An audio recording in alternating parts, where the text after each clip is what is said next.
topic natin ngayon, Tochi Sakan. It's about sinisisi ni Auntie Claire pa rin ang fake news daw. 'Di ba? Para yan yung yung sabi nila, fake news peddler. Alam nyo, yun ang topic natin. Kasi sa laki ng budget, ang laki-laki yun ng budget ng PCO.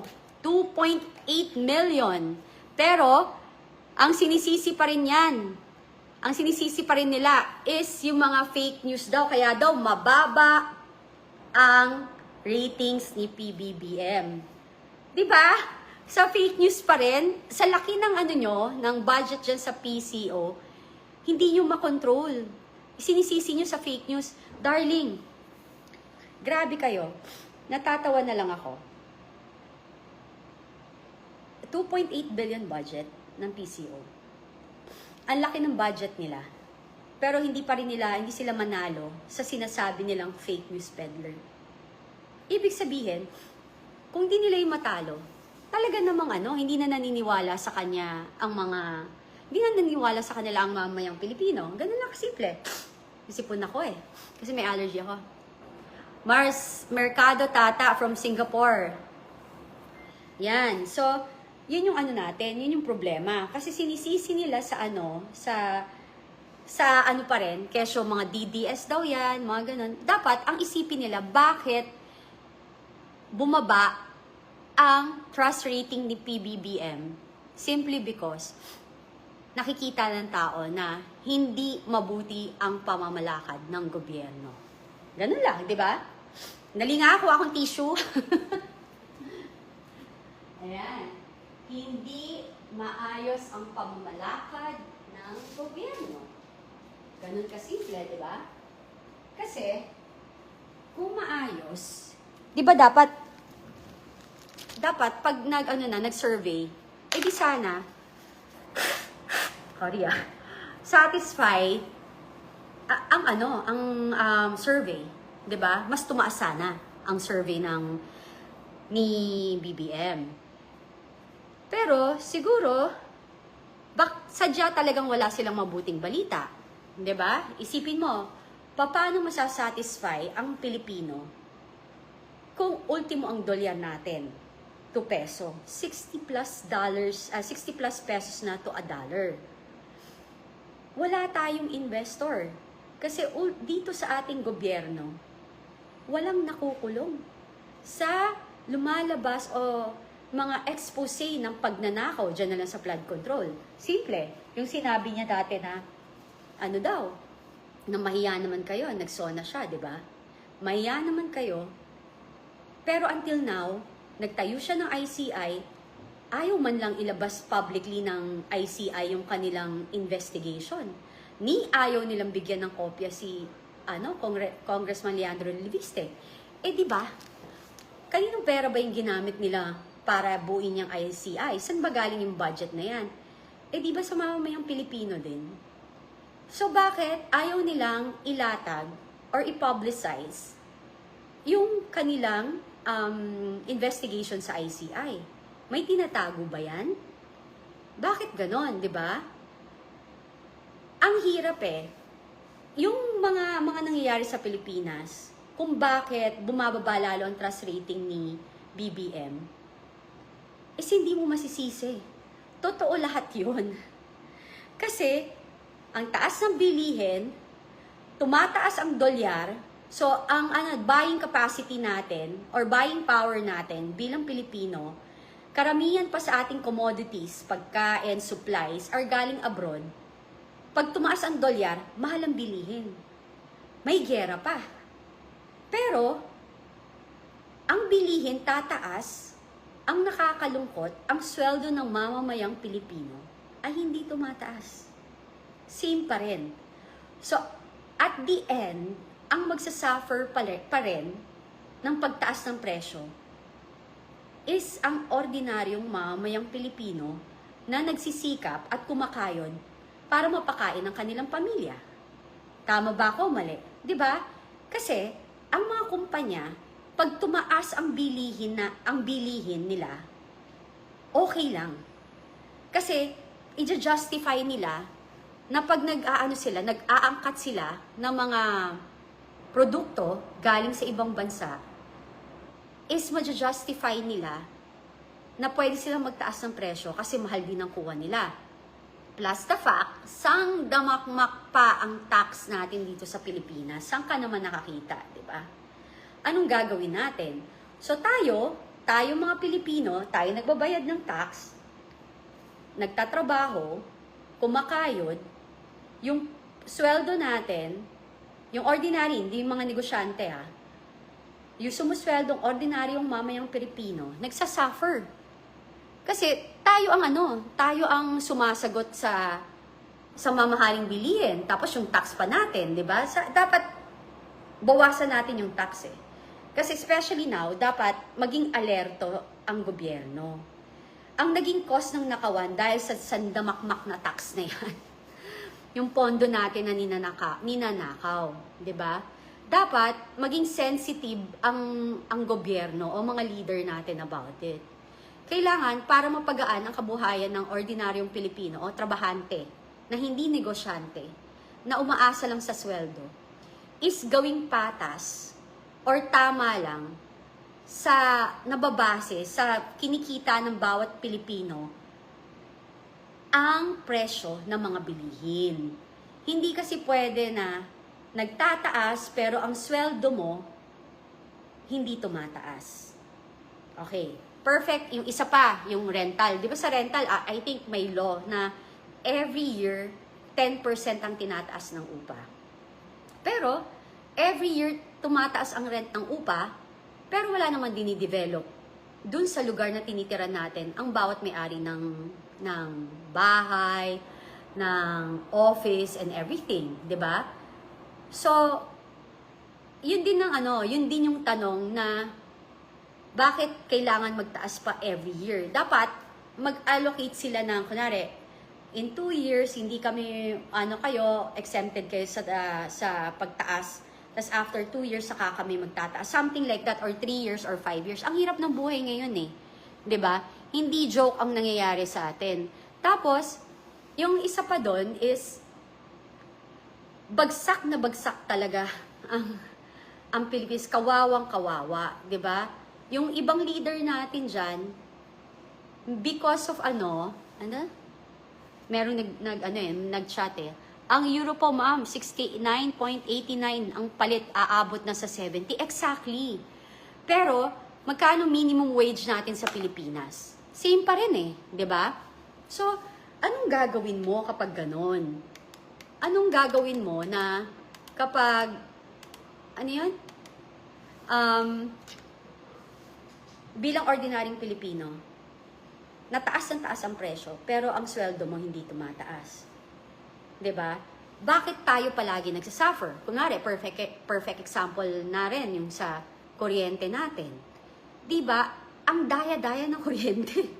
Parang wala silang lugi. Kapag ultimo yung lugi nila, ipinapasa rin sa atin. Ang daming lang hidden charges. Ako nga lang, grabe eto. Yung bill ko sa Meralco ngayon, hindi nila ina-update. Ang bill ko ngayon is 76,000 pesos kasi accumulated daw simula November. Samantalang, bayad ako every month. Hindi nila inaayos yung billing nila. So, ang billing sa akin, patong-patong sabi November, December, January, February, tas March. Bayad ako, updated ako every month. So, anong nangyayari dyan sa Meralco natin? Ngayon, ultimo yung langis natin, di ba? Ang taas ng langis. Hanggang ilan lang, kailan ba yung sinabi? Parang 45 days lang ba natin kaya na may supply tayo ng langis? Anong mangyayari sa atin after? Di ba? Anong solusyon ng ating mga leader dito sa supply ng langis dahil sa giyera na nangyayari sa atin? Grabe ang inflation. Hindi pa nga, alam mo yung tama yun napanood ko sa hearing sa Senate. Hindi pa nga talaga, alam mo yun, hindi pa sumisipa ng todo or hindi pa nagtataas ng presyo ang langis. Yung giyera, yung sumipa yung giyera. Even yung stock dito ng mga oil companies, nagtaas na agad. Ako yung kotse ko, kasi turbo siya. Ay, alam mo na, mabibilis na kotse siya. Sports car siya. ang gasolina ko dati, 4,000, almost 5. Ngayon, ang gasolina ko now is 8,000 ang full tank. Ang laki ng itinaas ng presyo ng gasolina. Ang nakakalungkot doon, yung iba kasi nagbubulag-bulagan pa rin sa nangyayari sa ating bansa. Which is, yun yung nakakalungkot. Yung parang ayaw nilang aminin na maraming mali. Una, yung ano din, yung what do you call this? Yung ano lang natin, yung gold natin until now, nung binenta, saan dinala ang pera? 'Di ba? Saan dinadala ang pera? Ang PhilHealth. Bakit hindi nila pigilan yan? Pigilan muna nila yan. Bawasan ng tax habang nasa krisis tayo. Tapos sasabihin pa ni Claire Castro, kaya daw bagsak ang trust rating ni BBM dahil daw sa maling mga mga news or fake news. Paano fake news na talaga namang walang pumapasok na investor? Bakit utang tayo ng utang? 'Di ba? Bakit tumataas ang presyo? Kahit sabihin mo, hindi pa man bumabanat ang giyera, tumataas na ang presyo, bumabagsak na ang dolyares natin. Before magkagera, bumagsak na ang dolyares natin. 'Di ba? Tapos ngayon, Diyos na mismo yung nagpapakita sa atin. Biglang sumipa yung giyera sa Iran habang inaaway natin ang China. Tapos eventually, kakailanganin din pala natin sila para makakuha tayo ng langis at makabili tayo dahil sila ang may pinakamalapit. At saka may refinery sila, tayo wala. 'Di ba? Yun yung problema.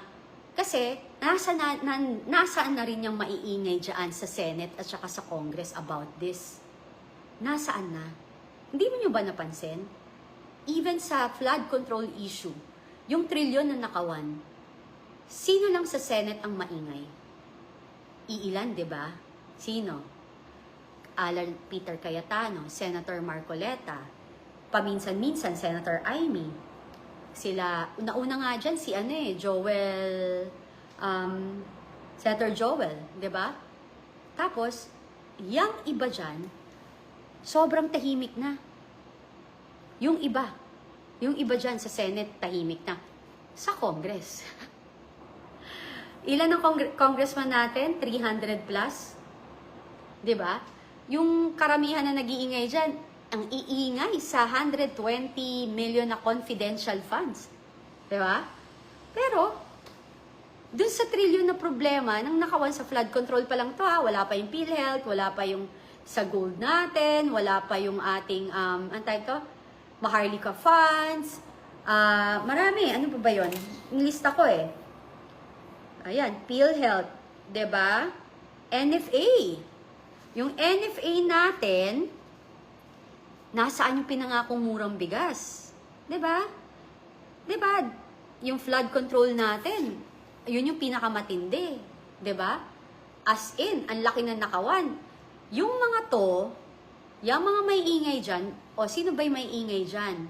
Huling-huli na naman Yung may ingay dyan, sure ako, kasabwat yan, nakinabang yan sa maleta or flood control project scam na trilyon na nawawala na halaga. Diba? Okay lang gumastos tayo ng trilyon. Okay lang talaga. Kung may pinuntahan. Kaso ang maslala, wala. Diba? Hirap na hirap ang sambayan ng Pilipino at mamayang Pilipino. Pero, ano nangyari? Ang sasarap ng buhay ng nakinabang sa bilyon o trilyon na flood control project. Nasaan na si BBM nang sinabi niyang mahiya naman kayo? Sa Congress, pumalakpak pa sila. Pero iilan lang sa Congress ang nagsasalita about it. Kaya sa darating na eleksyon sa 2028, palitan niyo yung mga congressman niyo. Palitan niyo talaga yung mga congressman niyo na hindi tayo pinagtatanggol. Sa bawat distrito, sa iba't ibang bansa, palitan niyo talaga. Kasi walang mga bayagyang mga yan. Nabusog sa karangyaan, napakawalang hiya ng mga yan, yung mga kasabwat dyan.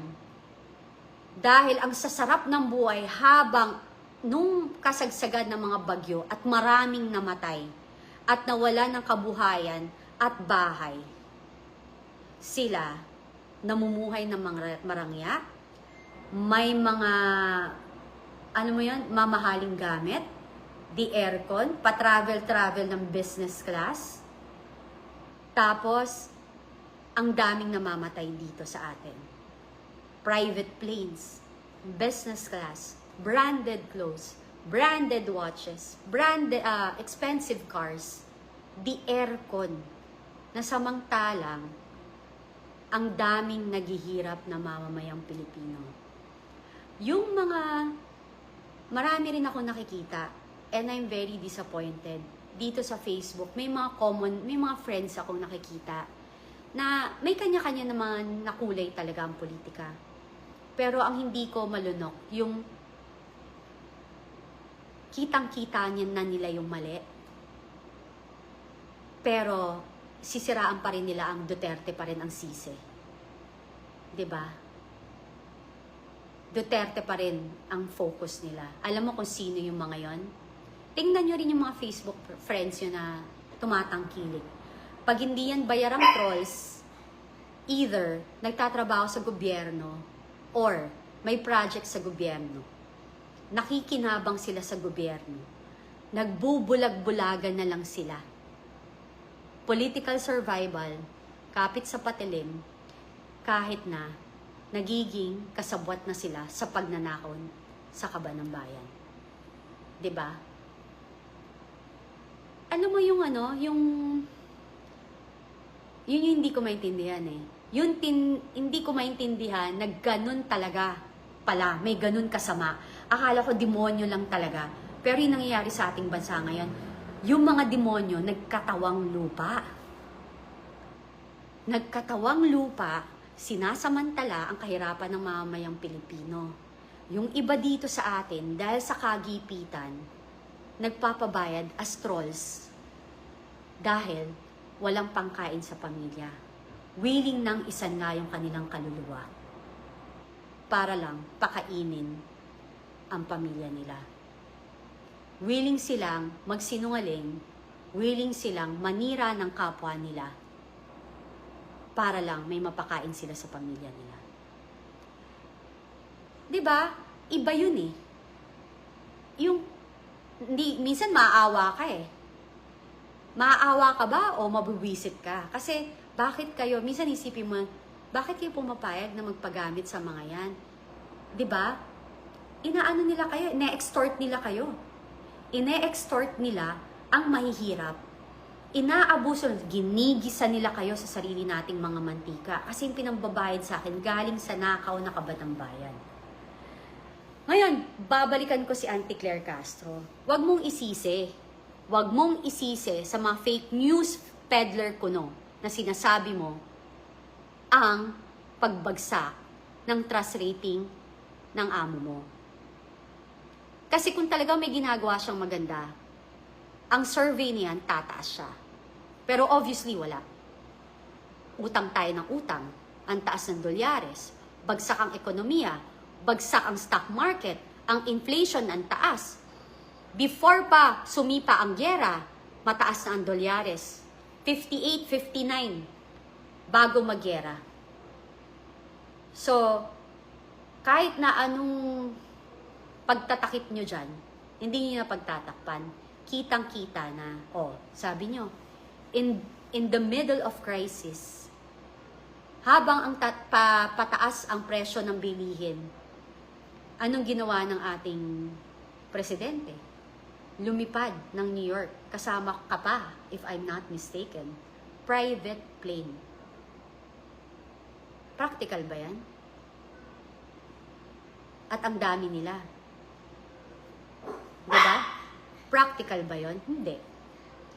Doon mo makikita na ang priority is iba.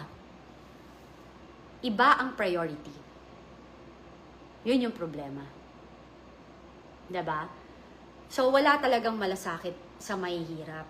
Alam mo, ang one thing na nakita ko kasi talaga, no? Kapag ang tao lumaki talaga sa yaman, hindi naranasan ang kahirapan, hindi nila maiintindihan yung kahit katiting na reklamo ng ordinaryong mamamayang Pilipino. Kasi sa kanilang yung babo naman. Pero hindi nila alam sa araw-araw na ginawa ng Diyos, may mga ordinaryong Pilipino na naghihirap na kahit man lang makabili ng isang pirasong tinapay. Ganyan yon, 'di ba? So, tigilan nyo na ang pagpapanggap kahit anong pagtatakip na gawin nyo para kay BBM. Huwag nyong isisi ang trust rating na pagbagsak ng trust rating niya sa totoong mga taong ayaw sa kanya. Hindi na to maitatago. Kitang-kita nyo na. Una, until now, yung mga nagnakaw, nakasabwat sa kaban ng bayan, nasa labas ng kulungan. Yung mga nagsugal sa kasino, na nagpatalo ng ilang daang milyon, na ang pera ay galing sa kaban ng bayan, ginagawa pang state witness. Saan ho tayo nakakita ng ganyan? Normal pa ba yan? Alam na alam, Claire Castro, alam na alam ni BBM ang katarantaduhan ng nakawan sa kaban ng bayan. Again, sinabi yan ni Toby Tiangco. Sinabi niya na nandun sila sa isang lugar, magkakasama sila, nag-uusap sila, sinasabi ni BBM na ilan pang mamahaling, ilan pang eroplano, helicopter, Ferrari, bahay sa Forbes ang gusto nila at ilang caviar pa ang gusto nilang kainin para makontento sila. From that story itself, dun pa lang guilty na si BBM. Parte na siya ng pagkonsinti ng pagnanakaw sa kaban ng bayan. So kung meron ditong dapat ka-impeach, i-impeach nyo din si BBM. Questionin nyo rin ang kanyang confidential fund at iba pa. 'Di ba? Kasi yung confidential fund niya, 4.5 billion eh. Pag titingnan mo, parang, if I'm not, 12 million a day ba ang gastos niya? Saan pumupunta rin yun? Kung gusto niya maging patas, tas sa mga nag-dare kay BP Sara na ilabas niya yung ilatag ang SALN at ang bank accounts, kayo rin dapat lahat. Dapat hindi selective. Kayo din. Buksan niyo yung bilang leader or congressman dyan sa House of Representatives, lalo na yung eager na hinihingi yan, kayo din, ilabas nyo din yung SALN nyo at bank accounts nyo. 'Di ba? Kung magkakabukasan lang din tayo. Yon. So, wag niyong isisi. Wag niyo isisi ang pagbagsak ng trust rating ni BBM. Ang mamamayang Pilipino hindi na satisfy sa kanyang liderato. Dahil 3 taon na walang na-develop. Wala nga siyang project, 'di ba? Ano 'yon? Yung Kamuning? Okay, project 'yun. Grabe nga 'yan eh. Ginawan pa ng pelikula.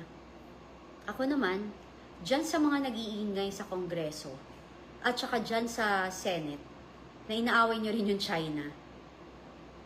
Bakit ayaw nyong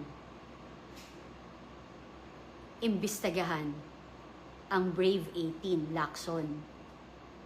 Bakit ang dami mong dahilan? Pag ikaw ang naglalabas ng ebidensya, okay lang, ng testigo, game. Pero anong kinatatakutan mo, Lacson? Anong kinatatakutan mo? Bakit ayaw mong ipatawag ang Brave 18? Diba? Ipatawag mo. Kung talagang wala kang pinapanigan, Lacson. Kung talagang wala kang pinoprotektahan, ipatawag mo ang Brave 18, imbestigahan nyo dyan sa Senate. Dahil kung hindi mo kayang gawin, hindi ka karapat-dapat na maging Senate Blue Ribbon Chair. Kasi halatang-halatang may pinagtatakpan ka. Diyan naman sa ICI, kilala ko yan si Andres Reyes, nakasama namin yan sa bahay ni Noel Oñate. Bait naman yan. Sana, tanggalin nyo, gampanan nyo ng tama ang mga bagay-bagay para sa bayan. Hindi dahil kaibigan lang ninyo. Ikaw din, Lacson. Hindi porke kaibigan mo si Martin Romualdez, kaibigan nyo sila. Gusto mong protektahan si BBM, gusto mong protektahan yung mga kaibigan mong nasa listahan, wag ka na umupo as Blue Ribbon Chair. 'Di ba? Kasi hindi ka bagay. Hindi mo magampanan eh. Until now tahimik. Ang ano ba gusto niyo mangyari? Gusto niyo sumugod yung mga tao diyan sa inyo? Ganun ba 'yun? 'Di ba? Ano kayo eh? Alam mo guys, totoo na kapag addict, manhid. Yung may sarili silang mundo, pag grupo ng mga addict yung nagsasama-sama talaga, sila eh, may sarili silang mundo. Sila lang, kanya-kanya lang sila. I mean, grupo lang nila yung pinaniniwalaan nila. Lalo pag naka-droga yung mga yan, they feel high and mighty eh. Para very, very untouchable. Tapos, ang dami pa nilang pera. So, ang feeling nila, God na sila, di ba? Ganun yun. Kaya ganito yung nangyari. Hindi na natin madedenay. Bagsak na bagsak ang ekonomiya. Palpak ang lahat. Ang stock market natin talaga, 50% na lang ata ang value. Tapos, still, yung iba dyan, karamihan dyan, nagbubulag-bulagan. Bakit kayo nagbubulag-bulagan? Kasi may project kayo sa gobyerno. Nagbubulag-bulagan kayo kasi nakikinabang kayo sa gobyernong ito. Nagbubulag-bulagan kayo kasi kasabwat kayo sa pagnanakaw sa gobyerno. Ganun na kasimple. Diretsahin na natin to. Kasi kung talagang yung mga nakaupo dyan, kayo dyan, from Senate to Congress, kung talagang ang layunin ninyo ay pagsilbihan ng mamamayang Pilipino, etong nangyayari ngayon, dapat pinapatunayan nyo na sa sarili ninyo, nagampanan nyo na ang tax ng bayan, nasa mabuti ang patutunguhan. Pero yung pagnanakaw na trilyon na to, anong ginawa nyo? Tahimik kayo. Kaya kayo maging matalino kayong lahat. Lahat tayo maging matalino sa 2028. Lahat ng nakaupo ngayon, na tahimik, na walang ginagawa, na nagbubulag-bulagan ang katwiran, natatakot sila. Huwag na kayo maging politician kung duwag kayo. Kasi sa Congress and Senate, pantay-pantay lang yan eh. Kahit sabihin mo, Senate President yan, gano'n. Walang boss. Pare-parehong binoto ng mamamayang Pilipino yan. Ang boss nila, mamamayang Pilipino. Ang nagpapasweldo sa kanila, mamamayang Pilipino. From President hanggang sa local. Lahat yan, barangay, konsehal, di ba? Lahat yan. Tayo ang boss nila. Ngayon, kung sa feeling nila, takot sila, at ayaw nilang ipaglaban, yung kamaliang ginagawa ng mga kasamahan nila dyan, hindi sila nararapat na umupong muli. Sa darating na eleksyon, bawasan nyo na yung party list kung wala namang pakinabang. Bawasan nyo na rin yung dyan sa mga lugar ninyo na hindi pinaglalaban yung kapakanan ng bayan at nananahimik sa nakawan sa kaban ng bayan. Palitan nyo na. Palitan nyo na sila. Palitan nyo na. Palitan nyo na ang mga politician ninyo na nananahimik. Alam mo, mas okay pa sa akin na yung mga congressman, wala kaming magawa iniipit kami. Umamin kayo na sabihin nyo na nakisama lang kami. Mas tatanggapin pa kayo ng tao. Basta't umamin kayo. 2 taon na lang, actually less than na to kasi April na. Ang bilis ng panahon. Again, sa tingin nyo ba, yung uupong next na presidente or bagong leader, hindi kayo bibirahin? magpapasikat yan. Ang unang-unang gagawin, ipapakulong yung mga kasabwat. Walang permanente sa politics.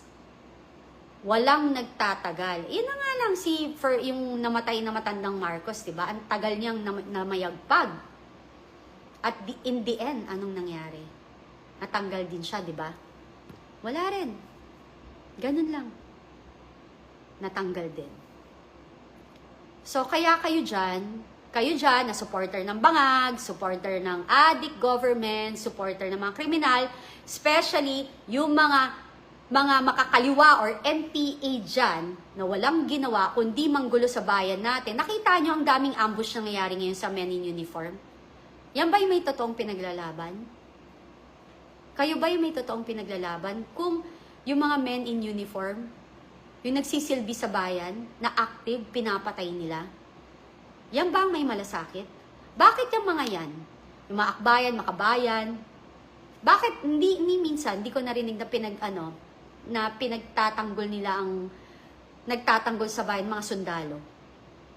Bakit ba yan nakaupo sa yung mga yan dyan? Nanggugulo lang yan. Diba? Kita mo ang focus nila, impeachment. Ang focus nila, yung 120 million ni BP Sara, samantang billion, trillion na nawawala sa bayan, wala. Fake ang concern nila. Hindi totoo. Hindi sila totoo. Kasi, nagagamit na rin sila sa politika. Hindi na. At saka dapat ako, alam mo ako, born again ako. I'm pro death penalty. Kung hindi natin kayang hindi na natin kaya tong sistema na to eh. Baga sa puno tong matanda na. Yung Pilipinas, isang puno siya na matanda. Sa tigas ng ulo, kahit na anong try mong ituwid ang nakabaluktot na sanga, hindi na kaya. Mababali lang. So anong dapat gawin? Kapag ang isang puno na matanda na at nabubulok, kailangan mo nang patayin. 'Di ba? Sabi ko nga, okay sana yung si Claire Castro sa pagtatakip niya, ang dami niya ng sinasabing mali eh. 'Di ba? Kasi ang dami ng maling sinasabi niya na hindi na makatotohanan base sa nangyayari sa ating bansa. Hindi na tama. Hindi na tama yung ginagawa mo. Ikaw actually ang more nakasira kay BBM, Claire Castro. Maraming salamat sa iyo.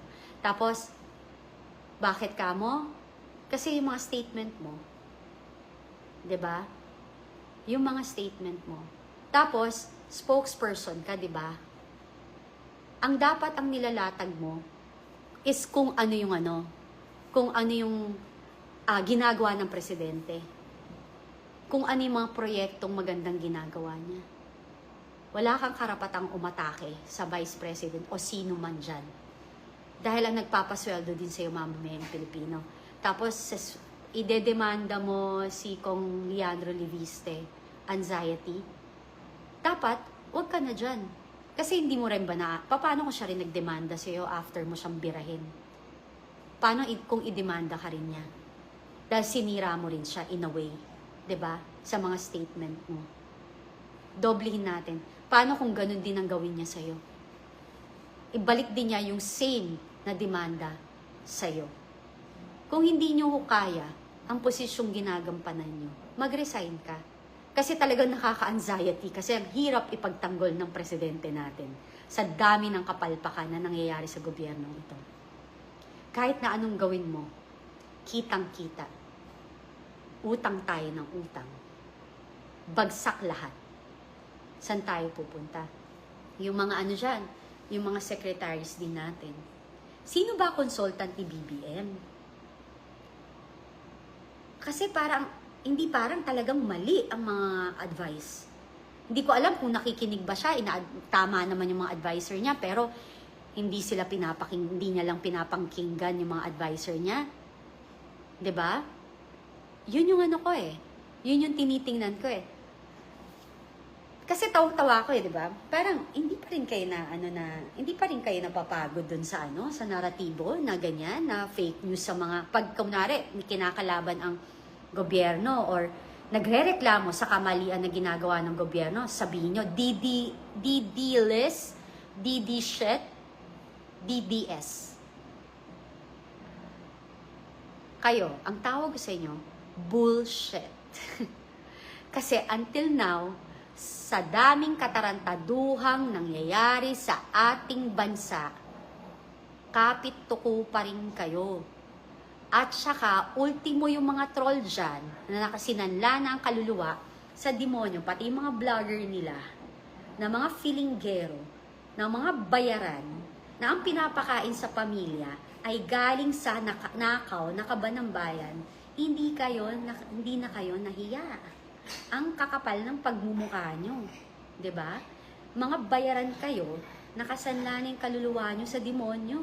Yung akala nyo, ang sasarap ng buhay ninyo, pero yung karmang tatama sa inyo lahat ay walang lunas na sakit at walang katapusang kamalasan. Pa-check up na kayo. Sure ako, may sakit na kayo. Kasi yung perang pinapakain nyo sa pamilya ninyo, galing yan sa tax ng bayan, kasama yan dun sa mga namatayan na pamilya sa flood control projects. Scam. So kayo, tas ang dami pa. Alam mo, ang daming lawyers. Sayang, no? Lawyers eh. Pero binabaluktot yung batas. Dapat yung yung Integrated Bar of the Philippines, dapat i-check nila yan. Sumulat na nga ako eh, 'di ba? Dapat i-check nila at i-disbar nila yung mga bumibira sa Supreme Court na akala mo ang tatalino. Pag nakita mo naman, ako mamimintas ako Pag nakita mo yung mga itsura, pag hindi babalo na kinakain yung lower lip, na mukhang hippopotamus, mukhang adik, laki ng mata, na feeling rocker, ganon. Pucha, ako talaga, pinapaimbestiga ko na yung mga background ng mga yan Kung sino sila. Kayo, yung mga bumibira sa retired Marines. Ako, ang panawagan ko sa mga retired men in uniform, na mga kaibigan, na mga kasamahan nyo, na nagsalita, yung 18, Brave 18 na yan, tulungan nyo sila. Sundan nyo, mga intel yung iba dyan yung mga retired na, sundan nyo.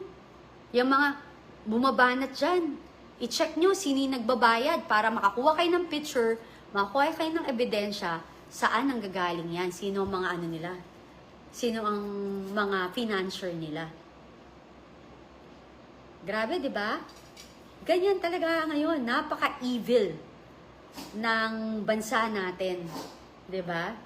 At hindi pa lang yon, yung iba nga, eto pa, dito ako yung tawang-tawa ko dun sa mga, parang yung bato sa akin, kabit, kay Senator Marcoleta, pag wig, walang mga ad hominem. Tapos yung kay PRRD, ang bato nila, yung karton, yung Diyos yung karton, sinasamba nyo. Magtaka kayo, kasi karton na nga lang, sinasamba pa at minamahal. Yung kayo, pinoprotektahan yung, bangag government at saka mga kriminal, lahat kayo, nandyan dito sa labas, namumuhay ng normal, hate na hate kayo ng tao.